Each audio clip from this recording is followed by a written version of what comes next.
एक छोटा सा गांव था, सोना गांव। यहाँ की सभी लोग किसान थे। दिन भर खेतों में मेहनत करते और रात को चैन से सोते। इस गांव के सभी लोग सीधे साधे और मेहनती थे। उनकी रोजी रोटी खेती से चलती थी। धान, गेहूं, मक्का, हर तरह का अनाज यहाँ खूब उगता था। कटाई के बाद गांव के हर घर में एक ही रिवाज था। अनाज की ढेरियां घर के बाहर आंगन में ही रखी जाती थी।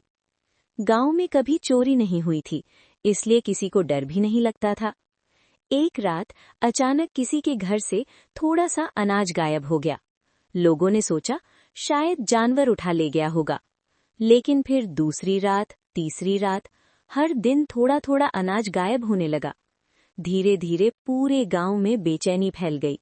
सब हैरान थे, लेकिन किसी ने किसी को चोरी करते नहीं देखा। गांव में चिंता बढ़ने लगी। कुछ लोग अनाज बचाने के लिए रात में आंगन में ही सोने लगे। लेकिन तभी अजीब घटनाएं शुरू हो गईं।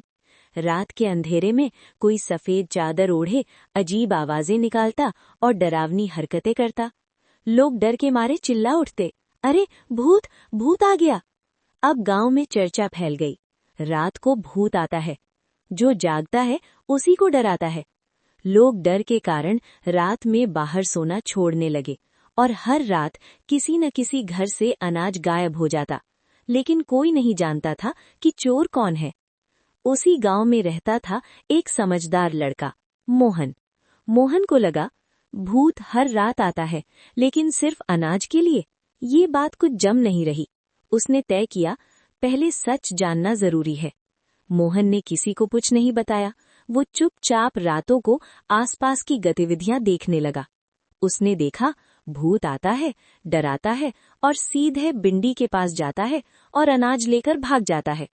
उसे ये नहीं पता चलता कि वो कौन है। मोहन ने अपने दोस्तों को बुलाया, रामू, पिंटू और श्याम। मोहन बोला, अगर ये भूत है तो आज इसे असली भूत से मिलवाते हैं। सब ने मिलकर और भी डरावना भूत बनने की तैयारी की। उस रात जब नकली भूत चोरी करने आया, पहले जोर की आवाज आई, धम धम धम धम। फिर पेड़ों के पीछे से आवाज, ओ कौन मेरे गांव में डर फैला रहा है। अचानक चारों तरफ से अजीब अजीब आवाजें आने लगी। अचानक मोहन और उसके दोस्त डरावने भूत बनकर उसके सामने आ गए। मोहन ने भूत की आवाज में कहा, तू भूत है ना, तो मैं तेरा बड़ा भाई हूं। इतना कहकर उन्होंने उसका पैर पकड़ लिया। आज तुझे जंगल ले जाएंगे, वहां सारे भूत तेरा इंतजार कर रहे हैं। वो आदमी डर के मारे कांपने लगा और तभी उसकी आवाज निकल गई। उसी पल उसकी सच्चाई सबके सामने आ गई। सबने देखा ये तो हमारे गांव के आलसी कल्लू चाचा हैं। अब पता चला कि चोरी करने वाला गांव का ही एक आदमी है। उन्होंने कल्लू चाचा को इतना डराया कि वो माफी मांगने लगे। मुझे माफ कर दो, मैं आज के बाद कभी चोरी नहीं करूंगा भूत भाई, और ना ही गांव वालों को डराऊंगा। मुझे जंगल मत ले जाओ। सब ने कल्लू चाचा को जाने दिया। डर के मारे कल्लू चाचा 4 दिन घर से बाहर नहीं निकले और फिर गांव में चोरी होना बंद हो गई।